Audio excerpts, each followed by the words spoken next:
Edifice of Trust podcast is a thoughtful discussion of today's current events from the perspective of America's founding principles. Welcome. From heart-pumping music to head-thumping commentary. What is happening to the political parties in the United States? The Democratic Party is not just leaning left, it is marching left to the tune of the communist anthem, the Internationale. The Republican Party is in the thrall of an erratic narcissist who is making the party comfortable for white supremacists and armed militias.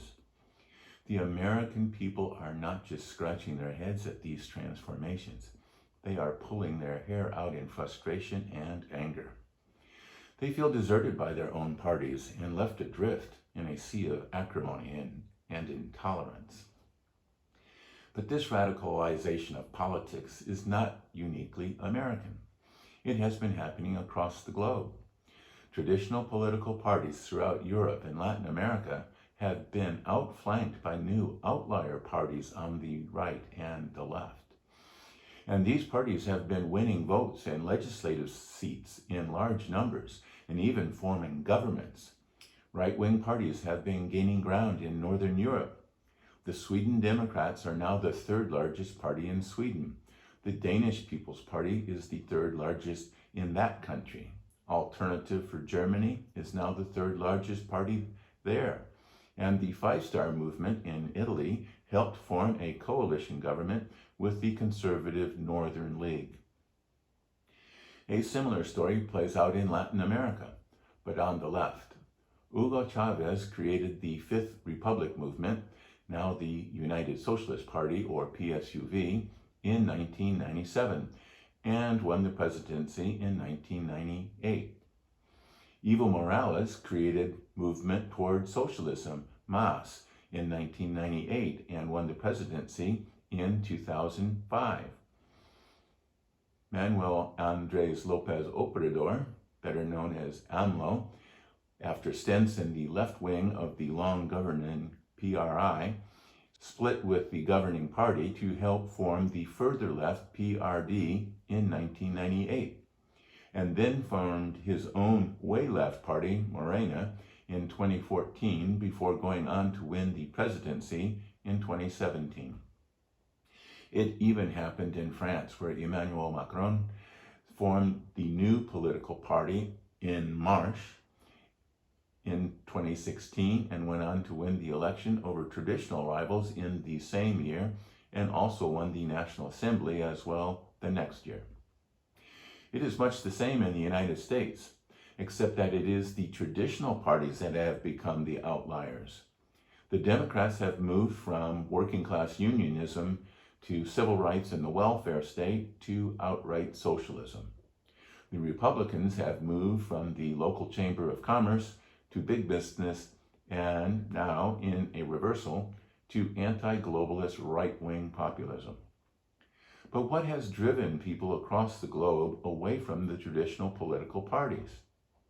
The pundits say that the people have become disillusioned about democracy, that democracy has not delivered the life they anticipated. They are angered by the corruption and cronyism.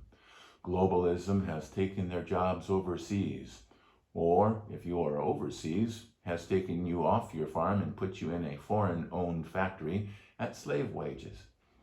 And modern technology is threatening to take away even more jobs.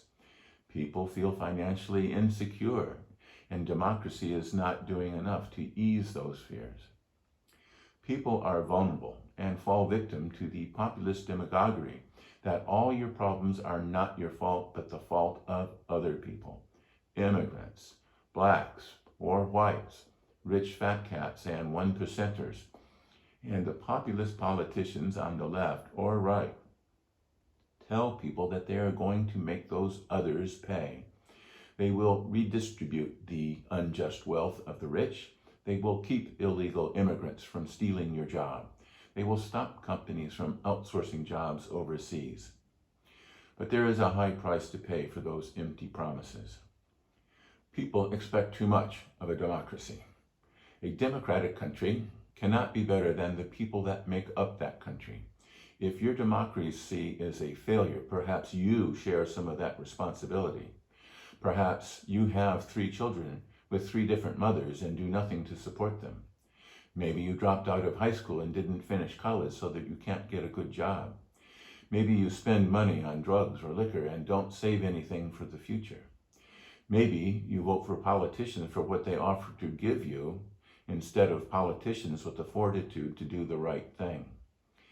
Maybe you don't like it when someone tells you the truth.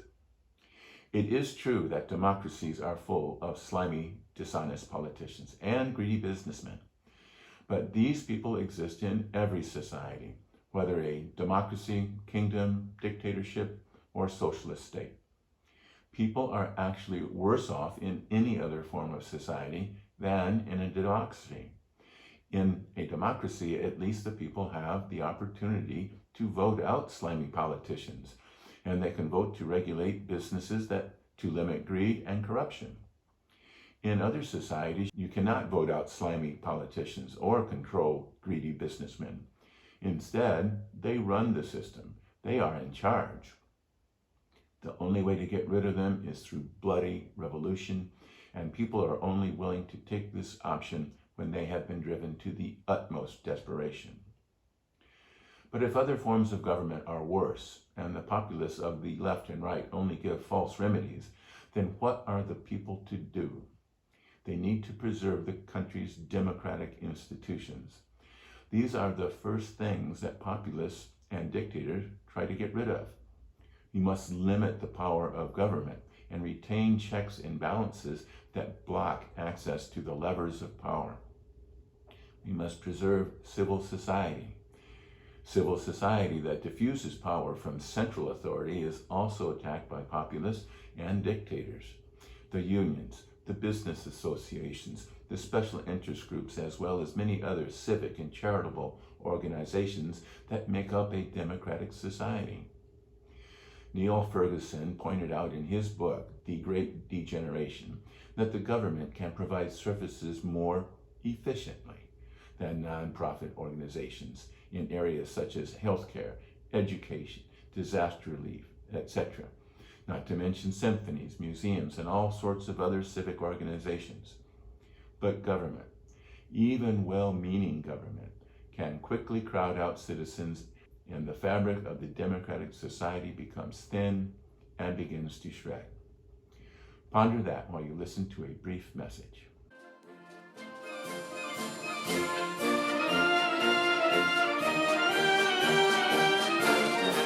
So, you are stuck at home in self-quarantine. What to do? You could watch television, but all the news talks about is the coronavirus, and there are no sports on TV. You could binge watch a Netflix movie, or you could read a book. Luckily for you, I have just published my new book, In Defense of Principle. It follows the same path of my earlier books, Principled Policy and Edifice of Trust. The book reviews what is happening around the globe and reaches the conclusion that the world is a mess. The book evaluates the existential threats and defense challenges that confront the United States from the perspective of the American founding principles, and develops policy recommendations based on those principles. You can find links to Amazon, Barnes & Noble, Apple Books on my website, www.edificeoftrust.com. Thank you.